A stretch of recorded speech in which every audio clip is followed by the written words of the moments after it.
The candidates from the Khun New Trep National Awakening Movement, Khnam, including Party Working President Thomas A. Pasa, filed their nominations for the KHDC elections on Wednesday.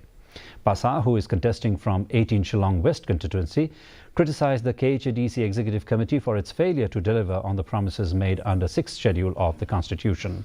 He emphasized that Khnam would focus on overhauling the council to ensure better services and protection of indigenous businesses.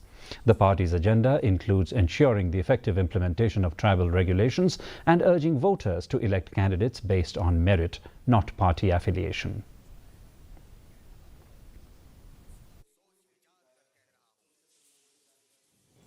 Bun teling sinap. Gilai keren ni kata kecing giwa kum kecik benriu ni kendo lembaga kecik telot kecing bamla juga di council bat pendap kamram kecoka kat kum kecik aibor joka keret ke benriu dan kata kasih sidul. Ni kuan pun tu wai pai ba kani gawe kecik sisa.